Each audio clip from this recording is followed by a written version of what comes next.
respected judges, honorable teachers, and my dear friends. I am Hashpit Kaur, and standing beside me are my teammates, Sanchit, Gullinkar, and Hanukar.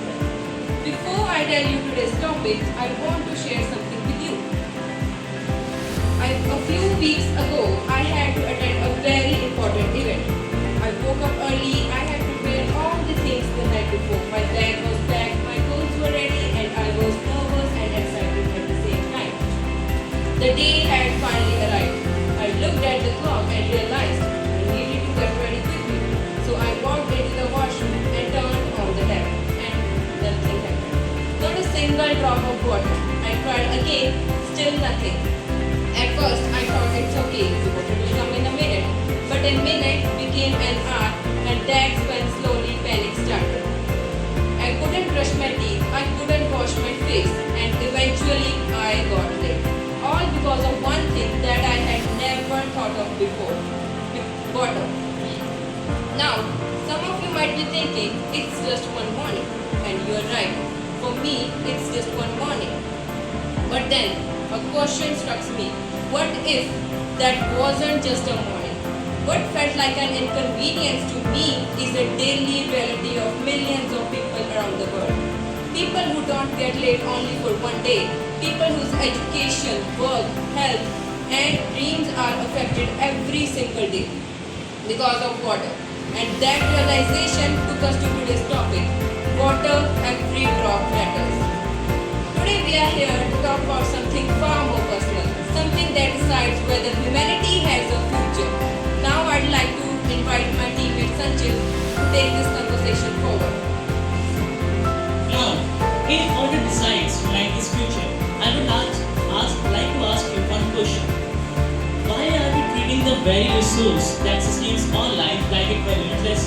The answer lies not in the availability of the water, but in how we perceive it. For we often value something only when we begin to lose it. Although 71% of the earth is covered with water, less than 1% of the water is being used for humanitarian activities. Imagine here 100 bottles of water placed before you, 99 beyond your reach, and only one bottle is there for whole humanity to survive. Isn't that frightening? Absolutely it is. The greatest tragedy is not about the water scarcity or anything else. The greatest tragedy is about the illusion of water's permanence. We have seen this illusion shattered multiple times. One such instance is in Chennai, 2009, when Chennai came dangerously close to running out of water when its reservoirs dried up, and millions of its inhabitants were forced to live on water tankers for mere survival. Now, today, if we talk about today's people, globally, 2.2 billion people still lack safely managed drinking water.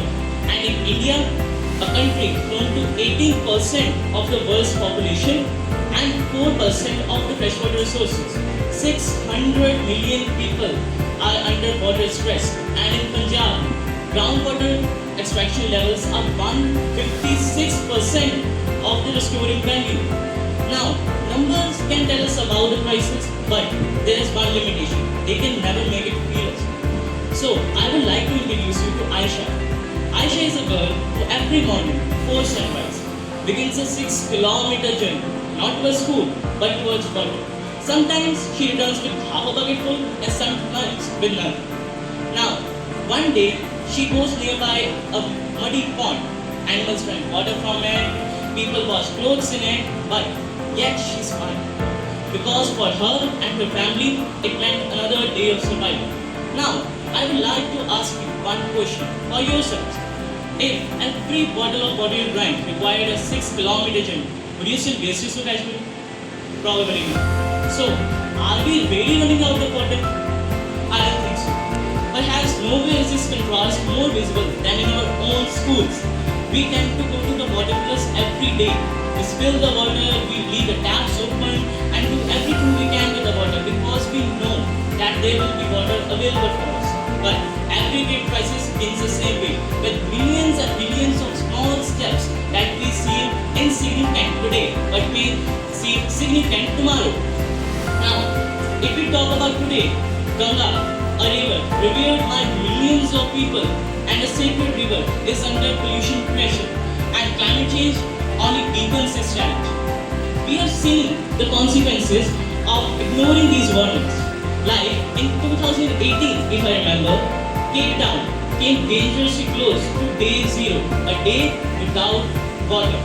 And reports by different organizations such as Niti Aayog, the Central Water Board Management and others report the same message that water crisis is not a far-fetched reality, it is today's reality.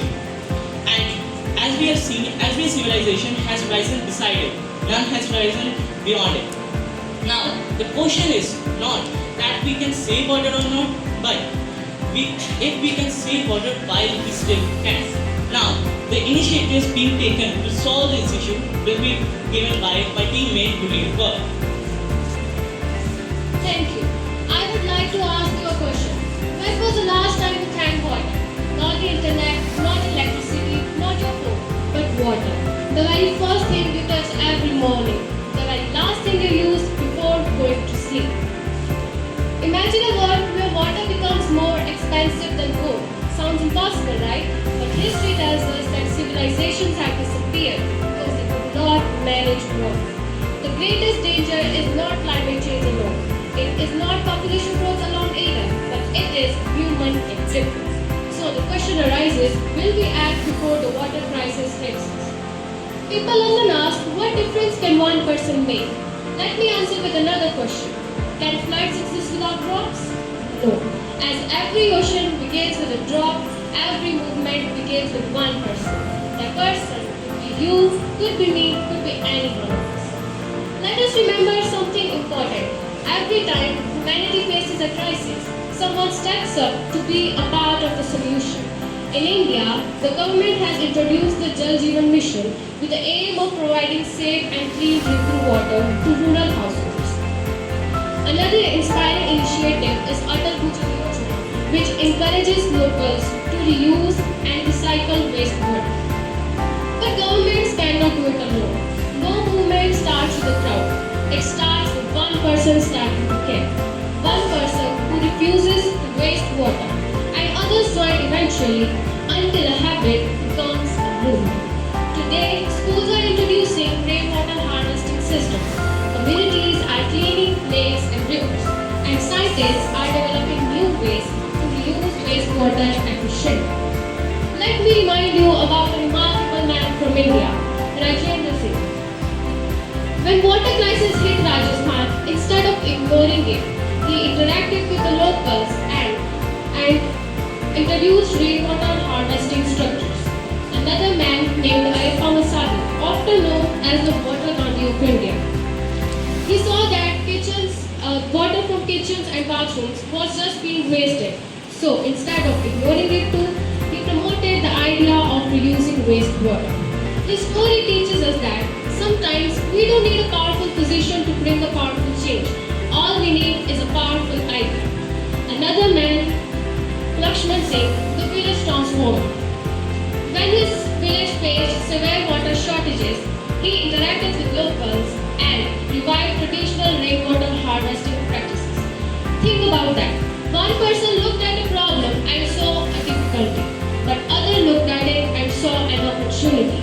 So the difference was never resources, the difference was responsibility. And now I call Hanu to conclude this. Before we end, I want you to imagine something one last time. 50 years from today, a little child asks you, when rivers started drying, when lakes disappeared, when scientists warned everyone, what did you do?